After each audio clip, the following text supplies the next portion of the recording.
Good morning, good afternoon, and good night. Welcome, one and all, to Monday Football Monday here on the SB Nation NFL Show. A reminder before we go any further that this show is brought to you by our friends at DraftKings. DraftKings Sportsbook is an official sports betting partner of the NFL. Download the DraftKings Sportsbook app today and use code SBNFL for a special offer when you sign up. That is code SBNFL only at DraftKings Sportsbook. As noted, this is Monday Football Monday, and specifically, this is the SB Nation NFL Show, which you can subscribe to wherever you get your podcasts. Leave a rating, write a review. Those things really, really do help us out. And if you don't do them, it means that you hate us, which is just kind of a mean-spirited level of behavior. But you can also watch us on the SB Nation NFL YouTube channel. Subscribe there as well. And if you do, you will see and hear the visual and audio stylings of myself. I'm Arjo Ochoa from Blogging the Boys. The one and only Rachel Prevet is keeping this ship afloat with me, as always, every single Monday. From SBNation.com, it is JP Acosta and Mark Schofield. Mark, congratulations on not having quite the gauntlet on Sunday that you did last week. Red Bull got that constructors out of the way nice and early, set you up for the first Patriots win of the year. Yeah, but I mean, this was a race, the Japanese Grand Prix, that got underway at 1 a.m. Eastern. I mean, it was still a rough night, early morning. I'm still playing catch up here. And yes, the Patriots did get a win. But can I just say at the outset, we each have a fast forward button. Are we going to each use those on our own teams? Because I really don't need to talk about this Patriots-Jets game. I don't know if JP wants to talk about Texans-Jags. And RJ, I'm pretty sure you don't want to talk about Dallas, Arizona. Yeah, well, the rules of the fast forward button, JP, are the teams we cover, the teams we root for specifically, cannot be fast forwarded. I actually thought about when we were prepping to start the show that we almost had a clean sweep of depression here on the SB Nation. We still NFL do. Show. I'm not exactly happy right now. Rachel is a Baltimore Ravens fan. Yeah. And so we almost went 0 for 4. But Mark, your Patriots ruined it. But none of us had their team lose to the Houston Texans, JP. This is true. I don't know what else to say. I was on the road taking my brother and sister back to Tallahassee, and we stopped in Gainesville for a little bit, stopped to say hi to my grandparents, and I turned and they have TV on, and the first thing I see is the Jaguars are down 17-0. And I'm like, what is happening right now? Like what's going on?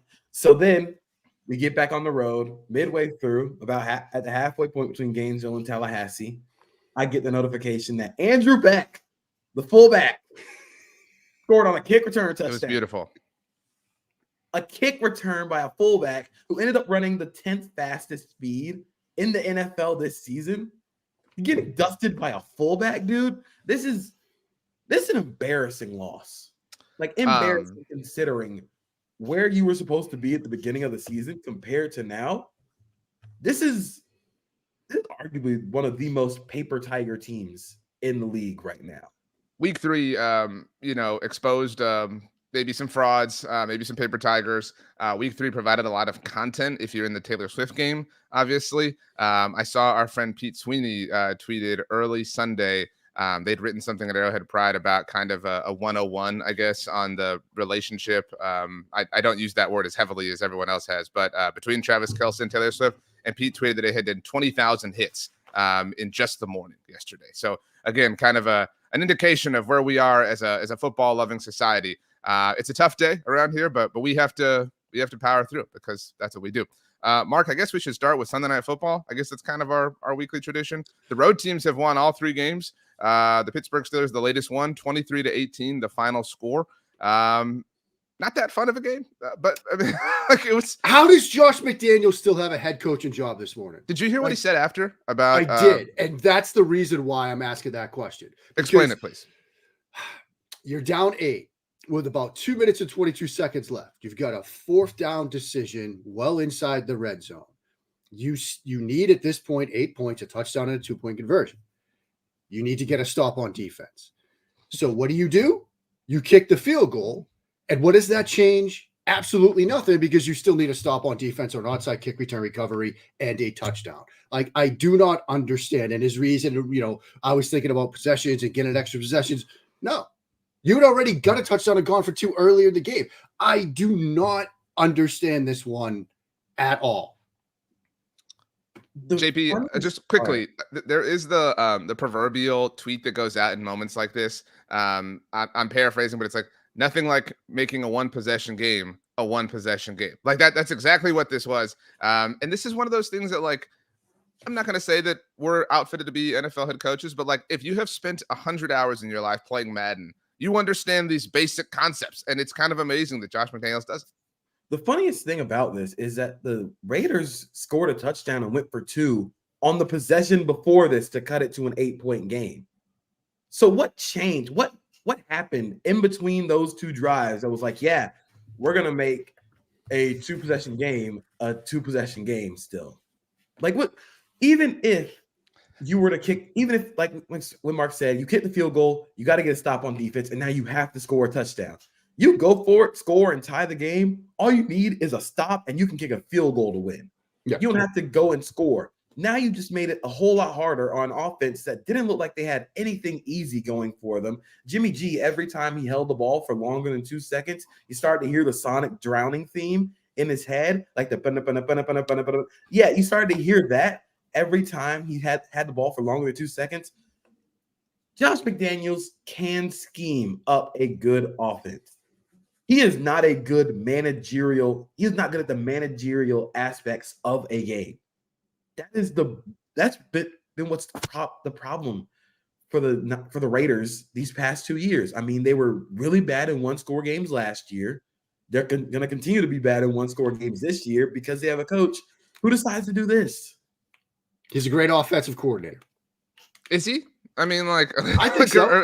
Look, while he was in New England, he was easily the person that people would criticize the most when the offense wasn't going well. And yes, you can criticize any offensive coordinator, some more than most, like the guy on the other side of the field in this game last night, Matt Canada. But he's a great offensive coordinator. He's a great play designer. He's great at using things like tempo, play sequence, and things like that. Although every once in a while he'll do like crack toss, which, you know, you lean into that one times too many, it backfires. But like JP said, the managerial stuff, the big time decision making like this, it's just not working. This is just a glaring example of it. And to have it happen on an island game on a Sunday night when literally everybody, like, it's rare when the timeline is of one mind. Like, we find ways to argue about everything. This was a timeline is of one mind moment, because everybody from the analytics people to the film nerds to the new Taylor Swift fans who are finding out about football for the first time, and they're yelling in the Taylor Swift discords about you have to go for your touchdown in that situation. Across the board, everybody was crushing this. I should mention, you guys did a great job at .com about kind of a Travis Kelce 101 for the new Taylor Swift fans. James learn who this guy is. You know, I thought that was really clever. And James is going to have a deep dive investigative piece coming later. I'm just going to tease that right now. Well, James has a lot of work to do, especially by way of the picks contest that we run here at SB. Well, that too. Yeah. Just to get this on record here on Monday Football Monday, Opta Stats tweeted this out late Sunday night. Since the 2-point conversion was adopted in 1994, JP, I don't know if you were even born yet, the Raiders are the only NFL team to attempt a field goal in the last 3 minutes of the fourth quarter when down by exactly 8 points with fewer than 5 yards to go for a first down. It's always good when you can break records in the worst way. If you're going to be bad, be the worst. If you're going to be bad, go all the way in on being super duper bad at this. Let's go one sentence on the Steelers since we just trashed the Raiders. Mark. That defense is good. I mean, that defense is very good. I'll say that. JP. If Matt Canada coaches against the Raiders every week, he'd be the greatest offensive coordinator of all time. That's probably the best one. I'm just going to go with, I'm still not overly impressed. But anyway, congratulations to the Steelers. The Raiders, you existed. I suppose that's really the kindest thing we have to say. Let's go to Baltimore, where the Lamar Jackson-led Ravens fell to the Gardner Minshew-led Indianapolis Colts. Rachel, I'm so sorry.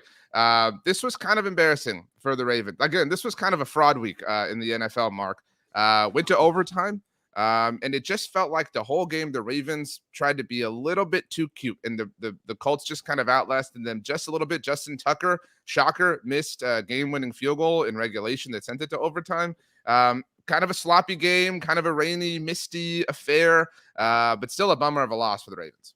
Yeah, a bummer of a loss for the Ravens. I mean, they had opportunities to win that game. You know, had a chance to win that game at the end of regulation. Lamar Jackson did what you cannot do in that situation and take a sack.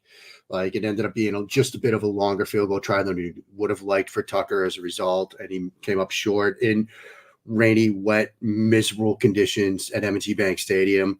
I know a lot of Ravens fans are really upset. There was a non-PI call in that game as well that kind of hurt the Ravens. But this is a game that you expect to win. When you've got a Colts team coming into town that is now down to Gardner Minshew with Anthony Richardson out, you expect to win this game. You don't find a way to get it done. Is this a fraud game, a letdown game, a paper tiger game? That remains to be seen. But however you look at it, this is a bad loss for Baltimore. Yeah, I mean, there's nothing else much you can really say. I mean, the Ravens had one penalty on Sunday. Lamar ran for 100 yards. They completed over 70% of their passing attempts, and you lose the game. That's stuff happens in the NFL. Like you can't guarantee victory week over week. Like that's probably the best thing about the NFL. You never. This was a stuff happens week. Like my parents were over. They were watching the games with us. They do a weekly pick and pool. They've been doing it for years, and they were like beside themselves. They were like, how is Dallas losing? Like, how is Jacksonville losing? Like, how is Baltimore losing? Like, they were just losing their minds. But that was the kind of week that it was. It was a stuff happens week. It'll be interesting to kind of see the recalibration that a lot of teams attempt next week. The Ravens visit Cleveland, and I think that game got a lot more interesting based on what we saw from the Browns. Just quickly on the Colts before we leave. They're 1 week away now because we're about to head into week 4 after another stupid double header on Monday Night Football. But they're 1 week away from getting Jonathan Taylor back, JP, if they so choose. And I feel like they've morphed into a team that if you're Jonathan Taylor, you're a little bit more interested in based on the circumstances. Again, especially considering Jacksonville's 1-2, Tennessee's 1-2, Houston's 1-2. Like all of a sudden, I know Zach Moss carried the ball 30 times for a $122, but Jonathan Taylor, and if Anthony Richardson comes back, like the Colts could do this. Like it's not out of the realm of possibility. It's kind of fun. It's looking kind of fun. This is something that Jonathan Taylor could come into and be like, hey, maybe I want to be a part of this. But also, even if he doesn't want to, there's still a bunch of teams that could use Jonathan Taylor's services, including the team that the Colts just beat. They kind of missed that explosiveness, especially with J.K. Dobbins out for the season. You look at a team that just traded a running back away because he was generally bad vibes, like the Los Angeles Rams. If they think they're going to be competitive, that's a very less need trade to make. Screw them picks. We're going to go add Jonathan Taylor and see what we can do here. There's a lot of options for Jonathan Taylor if he decides he wants to come back and play for the Colts, or even if he doesn't. Mark, let's head out to Minnesota, where the Vikings fell to 0-3 in the battle of winless teams. This didn't start off that hot. This had the potential to be the kind of like, you want a fantasy piece of this game, sort of affair with both defenses really struggling over the first 2 weeks of the season. Brandon Staley survived after a really brave 4th-and-1 decision late in the game that gave the Vikings the ball back with the chance to win in Chargers territory. Tip ball drill just doesn't go the Vikings' way. They're now 0-3 in one-possession games after going 11-0 in that capacity a year ago. The jokes really do write themselves. I don't know. You said you felt some shame about the Patriots winning. I feel like the Chargers have to feel pretty hollow, even though a win tastes very sweet after being 0-2. Yeah, I mean, you don't want to go 0-3 now, obviously, and Chargers avoid that. The Staley decision in the moment, it's one of those where this does not feel smart at all. You look up, the 4th down decision bot and said, yeah, you go forward in this situation. So I guess numbers-wise, it was the right decision. You avoid it, like you said, tip ball drill. You get the interception to sort of survive that game. Herbert looked great against pressure. For me, that was the takeaway. I dropped his numbers in our Slack. He was something like 10 of 11 or something like that every time he got blitzed. Brian Flores did what he did at times. Go 0 blitz, brings the house, and Herbert was able to beat that. And so I wonder if one of the main storylines coming out of this game is something we talked about, not just the regression in terms of one-score games from Minnesota last year, but how long would it take this Minnesota Vikings secondary to sort of gel into what Brian Flores wants to do? It seems like in weeks 1 and 2, maybe they were a little bit closer than we thought. This week seemed like, no, maybe they're still a little bit far away. Keenan Allen, a ridiculous game. 200 yards receiving, threw a 40-yard touchdown pass against a 0 blitz, which I thought was kind of hilarious too. Minnesota, man, I don't know. I mean, this is kind of the reason why I wasn't high on them to begin with. The offense seems like it could still be good, but that defense is struggling right now. I mean, that's really the takeaway. I think Justin Herbert was phenomenal. He was blitzed on 41 of his 50 dropbacks, according to Next Gen Stats, and it was his first game under 2.4 seconds to throw in his career, and he had a 16% completion percentage over expectation. So basically, he wasn't just beating it with quick throws or quick passes. No. He was maneuvering and adjusting the pressure. There was one throw I saw where he went over ran to his left and then threw it back across the middle of the field and somehow found Keenan Allen in the middle of the field wide open, which feels like a perfect microcosm of what Justin Herbert can be and also what the Vikings are right now. Like the biggest thing for Justin Herbert was I feel like he kind of lacked or was kind of missing behind Josh Allen, Patrick Mahomes, and Joe Burrow in the creativity department and the being able to throw off platform, throw off schedule. He did that basically the entire game against the Vikings. And for Minnesota, I don't know how you watch the Vikings team without having severe heart problems. Like they look. Alexander Madison had a phenomenal day running the ball, and you come up just like 10 yards short. I don't know how the Vikings continue to do this. I think it's so funny that they had such this luck in one-score games last year, and this year it just completely flipped on its head. Like, of course, that's going to be a big thing that's talked about, but we knew this coming in. They were going to be competitively bad. It bums me out because I like the Vikings. Like I'm maybe I'm a masochist, but like I like that experience. But it's just, man, you feel bad for them. I'm very excited to see where Kirk Cousins is playing next year. Like I've assigned all of my emotion to really that perspective, and whether or not Justin Jefferson's going to sign an extension here. Like, doesn't this have the makings of like him kind of wanting to get out, like him wanting to be done with this, whatever, like blah blah blah. I mean, wanted to go. So if Kirk does leave, like he doesn't want to be around for a rebuild, even if he is going to get all the money in the world. But man, tough scene. Oh well, let's move on. The Miami Dolphins lambasted the Denver Broncos. We talk about 40 burgers, 50 burgers, whatever. I don't know what 70 points constitutes, Mark. Maybe like a 5-course meal. That's the whole buffet, man. Or it's one of those like, Patrick Mahomes, Andy Reid, State Farm commercial bundle. Give me those nuggies kind of situation. Great point. Is this a fast forward game? Because what do we have to say here? I think we should offer Garrett Bowles' quote after he said he's been a Bronco. Yeah, that's a perfect way to sum this up. He said he's been a Bronco for 7 years and all he's done is lose. And I mean, JP, like the Broncos are a Peyton Manning decision, to join them away in 2012 from being this like really loser organization, right? Like that decision like completely saved them. If not for that, they would have really accomplished nothing since, the extremely late 90s, the final moments of the 90s when they won their back-to-back Super Bowls. It's really bad in Denver right now. Like I don't know what you can do right now. Like the offense looked kind of competent a little bit. Like if you're just comparing like from week over week, they looked a little better maybe this week, but Cortland Sutton fumbles twice.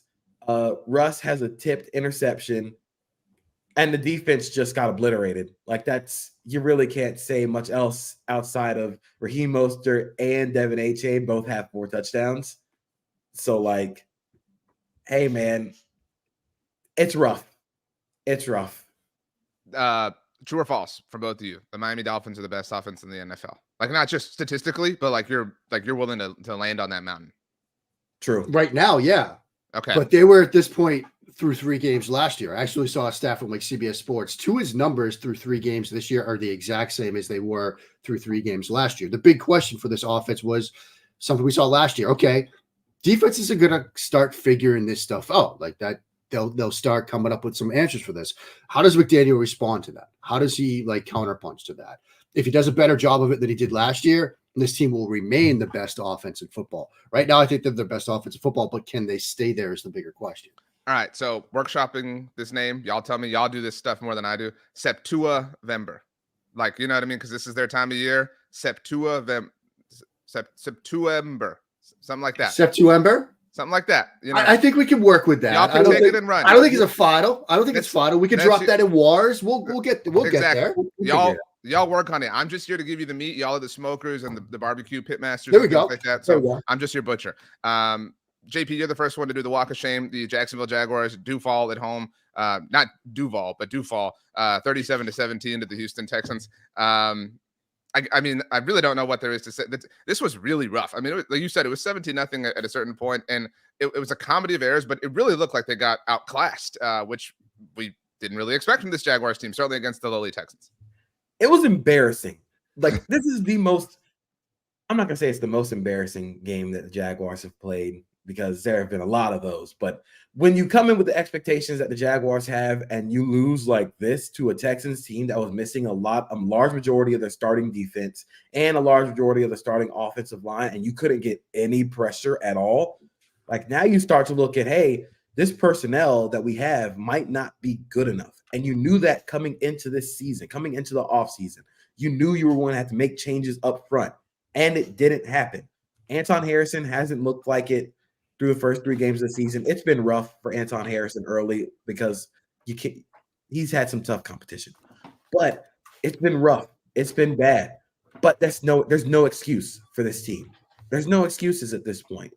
I think the play calling has been bad, and a lot of it's been like Press Taylor's now fully taken over play calling duties, which Eagles fans know a lot about Press Taylor taking over play calling, because that's what led to Doug Peterson getting fired in Philadelphia. So it's just bad right now. And you need to find answers real fast, because you're not looking like, forget contending for the AFC at this point. You need to worry about winning this division. Like the Super Bowl window, like, forget that right now. You need to worry about the other teams behind you, because it's been competitive, a lot more competitive than teams have thought going into this season. And that's on the personnel, and that's on the coaching. They were out-coached yesterday. Mark, you are a resident quarterback expert around here at SB Nation and really around the earth. What were your takeaways from CJ Stroud? First win of his career. So he looked very sharp. I mean, and you know, Anthony Richardson not playing, Bryce Young not playing. Like, it's easy to kind of now let ourselves fall really, really in love with Stroud, given that he's the kind of only one available. Yeah, I mean, look, I thought he played well. You know, I watching that game live, and then I spun through it again this morning. Like, I thought he had some really good reason throws. Like, he had a throw in that game where, you know, he had to move well in the pocket. He wanted to go left first, had some pressure. That was covered, comes off, it goes right. A lot of this, though, was breakdowns in the secondary. Like, you had some receivers, Tank Dell, running wide open at times. And yes, there were probably some coverage rules that the Texans did a very good job at sort of breaking and exploiting in the Jacksonville secondary. You know, but I thought that some of his success on Sunday was due to mistakes on the Jacksonville defensive side of the ball. But he's played really well. And I think what we thought of him coming out is what we're seeing. Accuracy, ball placement, putting the football where it needs to be, when it needs to be there. It's the reason why, look, he was my QB1 coming out. Now, am I going to victory lap that after 3 weeks? No, but he looks extremely good right now. And I think another takeaway from this game might be this. The Texans might be a little bit farther ahead than we thought. Like, I know, the AFC South, right? I know you made That's that right. call. And so you deserve a lot of credit through 3 games here, because they do look better than I thought we believed we thought that they were going to be.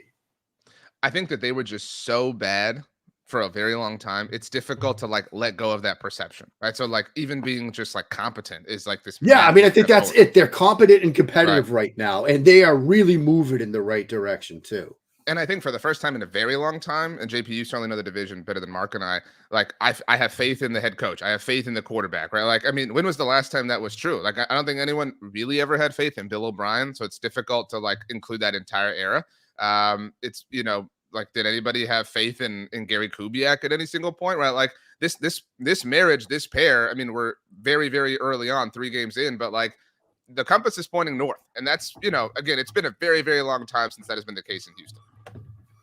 Every team in the division is 1-2. This is looking like the NFC South we've always known. The Colts are 2-1. What are you talking about? Throwing shade at Indianapolis.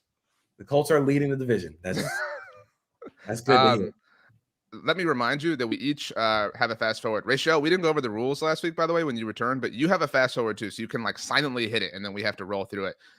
This game has fast forward potential. The Detroit Lions beat the Atlanta Falcons 20-6. Does anybody have a passionate take on this? Anybody want to fall on this grenade? Atlanta versus Jacksonville next week in London is going to be the funniest game compared to like schematics versus actual play, because both these teams look good in design and like you see what's happening, like what the intent is, but execution is pretty bad. Well, JP, you spent Saturday at Disney World. Is that correct? Am I based off of my Instagram stalking of you? Are you going to watch the Toy Story broadcast for this game, this Atlanta-Jacksonville game? Are you aware of this? As soon as Mr. Potato Head starts clowning the Jaguars, I'm turning it off. I cannot deal with that level of embarrassment. Mark, 10 carries for Bijan Robinson, 33 yards.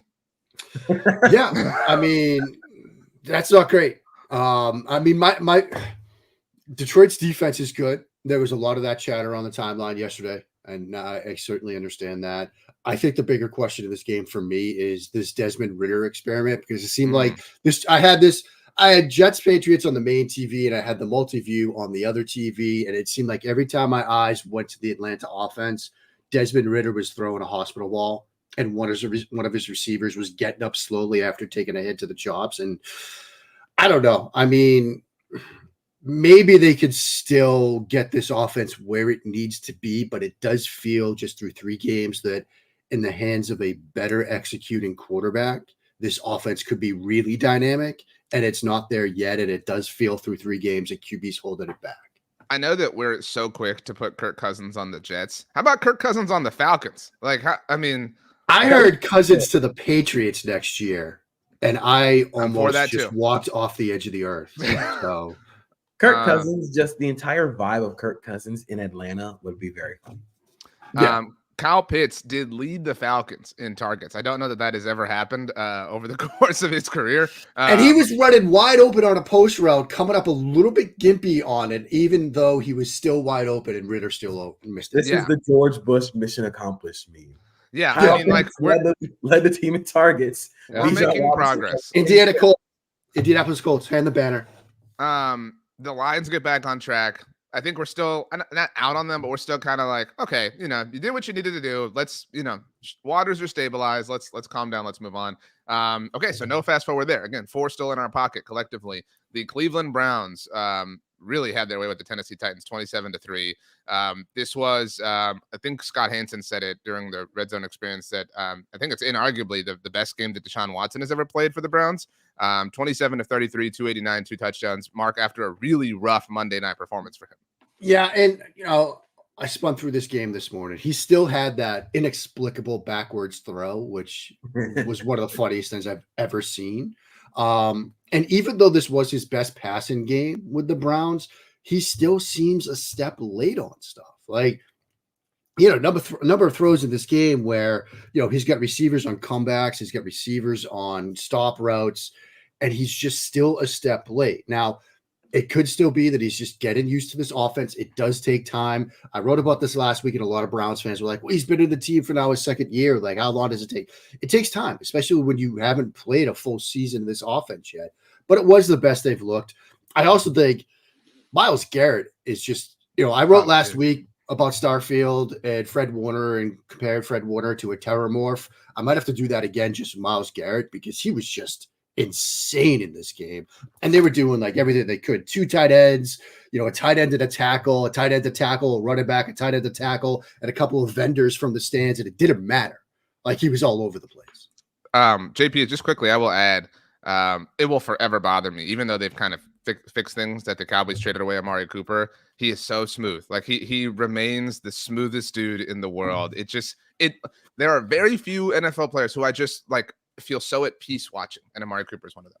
He's just, like you said, I think you nailed it with smooth. He's always open. It doesn't matter what kind of route he's running, he's always going to be open. But yeah, the Titans offensive line, that is a problem, especially when you go into a game knowing that Myles Garrett is across from you. That's an issue. The Titans will host the Cincinnati Bengals next week. Home, I think it's a game. Yeah, rematch of the 2022 divisional round when the Bengals beat them when the Tennessee was the 1 seed. Okay, let's move on. Mark, the New Orleans Saints blew a 17-0 lead. And it's one thing when that happens, but they literally lost 18-17. It's not like you blew the 17-point lead and lost 34-17. No. They gave up just enough points to lose in this game as Green Bay wins their home opener for the 100th year in a row. And the Saints fall. Oh, whoa! There it is. That was Rachel. Okay, one sentence, Mark. Yeah, I mean, look, Nice little comeback. We got Carr's shoulder injury, which I think is going to be interesting. Another interesting thing, LaFleur went for 2 early in this game. They got it. They won by 1. JP. Jordan Love looks kind of good. I will go with the Saints make me sad. Okay, let's move on. Mark, I'm sorry. That means that Patriots Jets is up next. 15-10, the final score. I can't use a fast forward here. You cannot. Those are the rules. Because that's your team, unless you want to change allegiances all of a sudden, like you do with your F1 hats every week. But either way, I know that you get them for free and things like that. But still, I mean, pick a team, pick a lane. No, I bought this one. because I was looking for a black. That one, but I'm like, who's your team, Mark? At this point, like honestly, my team is Haas. I've said this before. My team is Haas, perhaps like the most miserable, but I get to think about Gunther, which I've is been fun. so out on Gunther. Like, he annoys me. Like it's always somebody else's fault. Like whatever. Whatever. Anyway, I understand that. No, so I think the takeaway for this game is much longer is the Zach Wilson experiment going to last? Like when you get Jay Glazer talking pregame that both Matt Ryan and Carson Wentz have reached out about playing for the Jets, Robert Saleh is sticking by him, and certainly Wilson was not the only reason they lost this game. There were times when receivers were not open. Christian Gonzalez, back-to-back weeks, Tyreek Hill and now Garrett Wilson, and he's looked really good against both of those players. I said it at the time. He was built in a lab to play corner for Bill Belichick. I think he's going to be fantastic. But Wilson is not getting it done. There were moments when he had opportunities to make plays in this game, and he didn't do it. And for the Patriots, they had moments to put this game away. Mac Jones missed on 2 vertical throws late in the fourth quarter. He hits on just one of those, so this game's not even as close as it was, coming down to sort of a Hail Mary situation. Both teams kind of uninspired, wet weather, white footprints all over the field. It was just a mess from the start. JP, I think we're long enough now into the Jets experience without Aaron Rodgers that we gave them the benefit of the doubt, not benefit, but we gave them slack last week. Like, hey, look, that was really tough. It's really hard. It's really emotional. But at this point, you're 1-2. Your season is slipping. You can't just throw your hands up in the air. You can't say Aaron Rodgers got hurt. We're done. It cannot be Zach Wilson anymore. It can't. We know that. There's nothing but overwhelming evidence to prove this. Week 6 is their bye week. I'd expect them to have a quarterback by then. They have a different quarterback.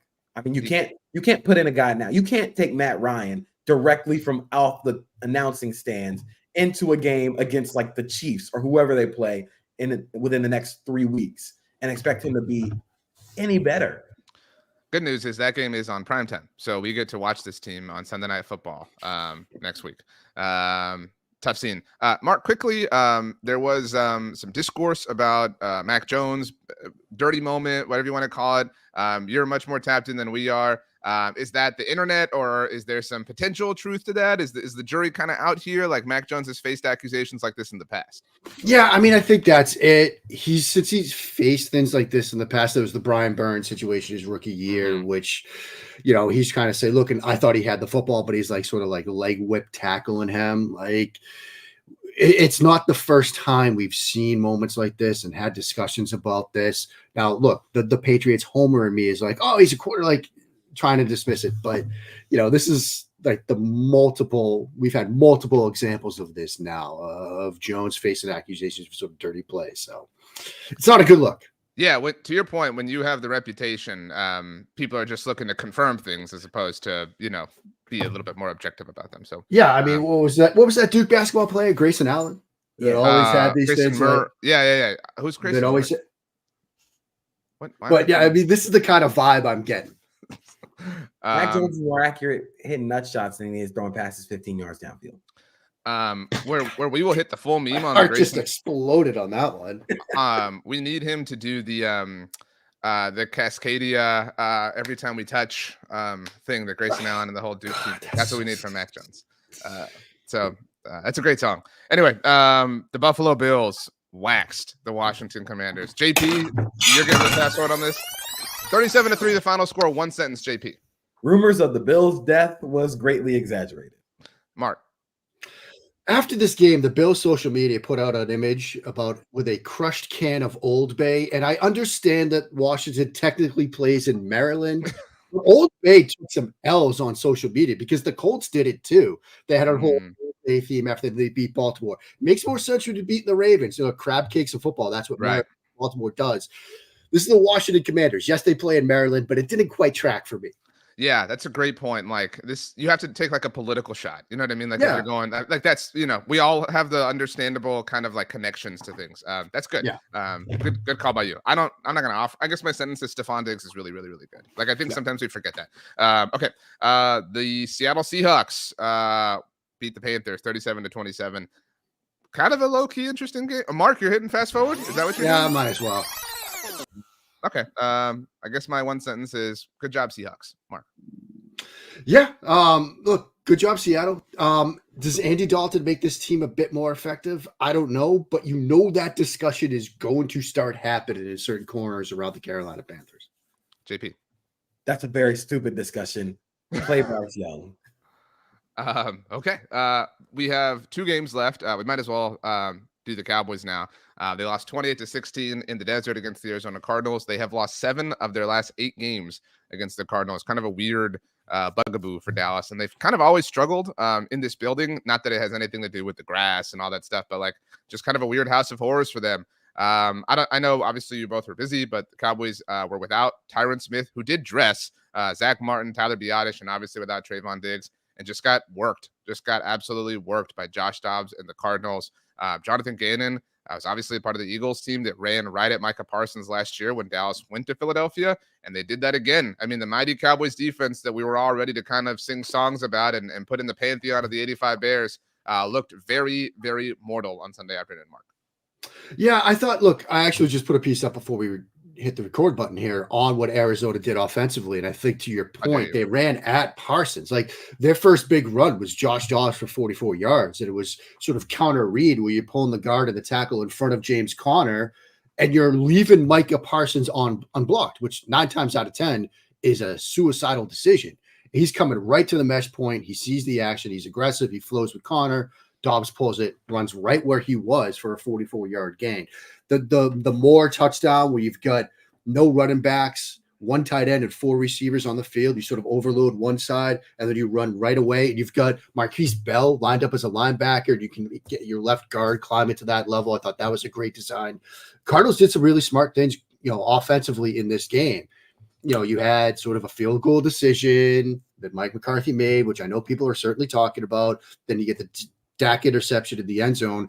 I'm curious to see if, offensively for Dallas, the injuries, played a role. Defensively, do we see a Trayvon Diggs sort of waterfall effect there, butterfly effect? But I just think Arizona did a very good job creatively on the offensive side of the ball yesterday. JP, are you aware of the 4th down decision in question that Mark is talking about, or were you? Because there's a lot happening on Sunday. I watched the replay of the game before we hop. Okay, so just to set the table, because I wrote about this at Blog of the Boys, it'll be out right after we finish this here. It was 4th and 3 from the Arizona 4. Dallas is down by 8 at the moment. 3 minutes and change left in the third quarter. Mike McCarthy decides to go for it. They fail, obviously. Now at the time, my gut said kick the field goal, take the points. Looking back on it, Ben Baldwin's 4th down bot seems to suggest that a field goal is the slightly more preferred option in that case. It felt like chasing things, JP. And the moment you start doing that is the moment you're kind of in over your head. It felt like, oh man, I guess the best way to describe it, and I think the best way to describe the Cowboys this entire game was they had a little bit too much dip on their chip. They tried to do far too much. Like there were points where like they tried to get very aggressive and have Micah Parsons lined up over the center, and all the Cardinals did was just run at him or run wherever Micah Parsons wasn't. Like the great example, like when Mark pulled for the counter read that Josh Dobbs pulled. The best thing you can do for great edge rushers is make them think, slow them down just a little bit. And for a Cowboys defense that is so aggressive to the ball, you want to make them think a little bit more. I think you also saw kind of the drawback of how this Cowboys defense was built. They have a lot of safeties. They don't have a lot of linebackers. So you play a lot of safeties at linebacker. That's really cool until your 330-pound guard is hitting Marquise Bell in the face. Like that's going to happen. Stuff happens. That's the kind of schematic things they are going to run into. And I think the Cardinals did a very good job of breaking those tendencies. it's super annoying when you are the team that like elevates a narrative, right? So like now we have to hear all about, like, now Mark Schofield gets to write about the Cardinals offense and how visionary and wonderful they are and how they're ahead of where we thought they were in terms of things like that. Like the Cowboys just like because they're the Cowboys, they're often a kingmaker, but they just made Jonathan Gannon and Josh Dobbs kings, and I don't have a problem with either of them, but like that's just annoying. So tough scene for me. I can't believe we saved it for last. But the Kansas City Chiefs did beat the Chicago Bears at home.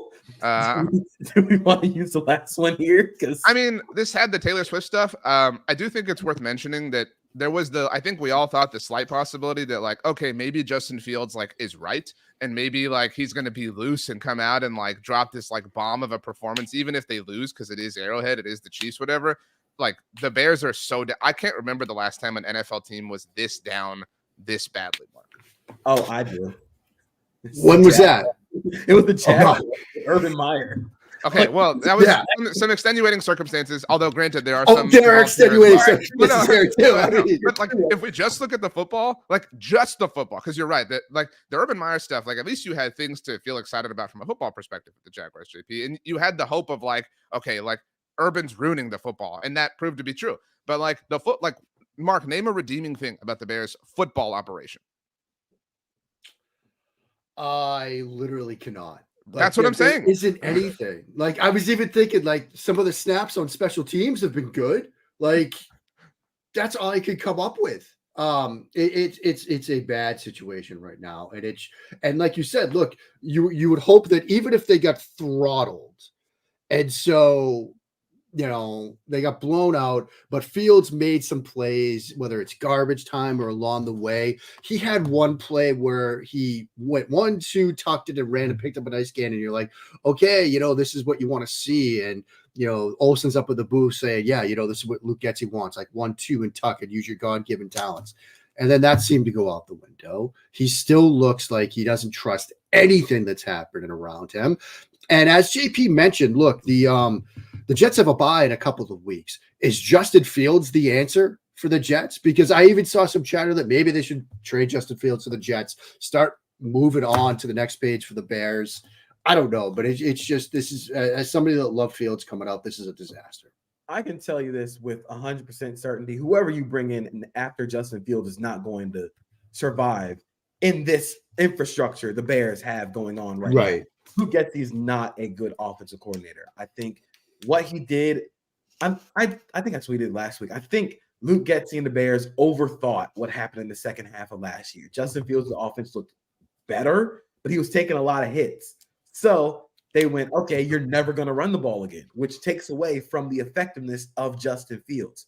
I think the offense is it looks slow, it looks sluggish, it looks unathletic. When you have DJ Moore and you happen to make DJ Moore look unathletic, that's a problem on you. But I think the biggest thing here is Matt Eberflus is a defensive coach. He is a defensive coordinator. You've given up 41 points, 34 points, and you let Baker Mayfield stun on you. This is bad. Everything about this is bad. And it's not just the play calling. It's the talent acquisition. You have nobody on defense outside of Jaquan Brisker. I think Eddie Jackson's still pretty good. You spent near $100 million on Tremaine Edmonds and TJ Edwards, and both of them look bad. Like, this is not good for anybody involved. This is such a bummer for me. I talk a lot. I think we all have franchises that we kind of like I wouldn't say like our side team or whatever. We just have soft spots for. My dog's name is Bear. That's just like a team that I resonate with. I like the city of Chicago a lot. Matt Eberflus, as far as like my experience is concerned, is a wonderful coach, was great as the linebackers coach in Dallas, was this huge reason why Sean Lee was such a baller. His family was always really great. So like when he became the Bears head coach, it was like awesome. Like this dude I really love gets to, be in charge of this team that I kind of low key like. And so this is just like devastating. I mean, like it's really difficult to kind of take. And there's nothing like there's nothing I like literally nothing. It is so bad. That's why like JP, when you bring up the Jaguars, like even then, like if I had asked you what's like something redeeming, you would have said, well, Trevor Lawrence is here, right? Like whatever. There's nothing redeeming about this team. Like if either of you could trade anything on the Patriots or Jaguars, anything for the Bears, would you? No, you would not trade for a single thing on this team. It's wild that that's the case. Even DJ Moore has been disappointing, which I don't think we're willing to put on DJ Moore at this point, but we can't put none of it on him. Like, no, I mean, look, that moment from last week, though, where one of the Buccaneers linebackers, I forget who it was White, Devin White, which is like, man, they're not using you the right way. Like, that's a brutal look for Luke Getsy. And that's not even the worst thing that happened to the Bears that week. No. I mean, the laundry list is extensive when it comes to the bad things that have happened to the Bears this week. I know it's kind of an aside, but how do you steal lawnmowers, like multiple lawnmowers, without anybody like, hey, what are you doing? And these are probably not your little ego battery powered mower like I got, which no, these are the love. fantastic mowers. These are like the ride-on mowers that have like 15 blades, like 20 feet wide, that are mowing an entire football field. Like you can't just sneak that out under the cover of darkness. People are going to hear it. And what Chicago citizen now has like 15 lawnmowers in their backyard, just subbing them out every cutting day. I will say, I think we're on some really bad watch for the Bears. I mean, if that isn't obvious enough. So they play the Broncos this week in what will surely be a riveting game. Can I use the fast forward button now on that game for next week? You cannot, but the good news is a few weeks from now we won't have to talk about them on Monday because they're on Thursday Night Football. They're like annual game against the Commanders, which is like a tradition at this point. That's like, I think, a potential inflection point. Like JP, you talked about the Jets and their early bye. Like the mini bye is often a time where we see some change. It may not be at the head coach. It's not like a Bears thing, but maybe Luke Getsy's out. I mean, it's difficult to move on from your offensive coordinator after your defensive coordinator is gone. Maybe there's a quarterback change, whatever. I do think that we see some sort of seismic movement after that Thursday night game, but we'll see. Wow, what a horrible week in the NFL. The results shouldn't matter. We should just throw away the week if we're being completely and totally honest, and only keep the Patriots win. Rachel, if you could please join us and give us your general takeaways from week 3, Sunday's action at least. We're not going to talk about Monday Night Football because it's stupid to have a doubleheader. But then, of course, offer the MF double MVP. We would appreciate that very much. Sure. I know we're trying to get out of here quick, so I'm just going to throw this out there. We skipped this game. Commanders, my biggest takeaway, Sam Howell did not look good. The fact that he was 9 times, that's for the offensive line as well. So I just wanted to keep on the Commanders a little bit. But today is pretty simple. I'm going to give it to RJ. Great job. It feels kind of fraudulent because there was no like decoration, right? It was just like, RJ, you know what I mean? So I'm trying to get you all out of here. I know, but I mean, I'll take it. But you know, I've had sweeter victories. That's all I'll say. I just want to say I saw a TikTok of a real life person doing the SpongeBob Krusty Krab song. Like this person was like walking down like a street doing it. I had never seen that before. That was really funny and really clever, and that made my weekend. And then the Cowboys ruined it. So as we leave, Mark, I would like you to predict who will finish second in the Constructors' Championship this year. Mercedes. They're just going to hold off Ferrari. Like it's close now. Ferrari chipped away at their lead again, but I think Mercedes is going to do just enough down the stretch. All right. Have a good week, everybody.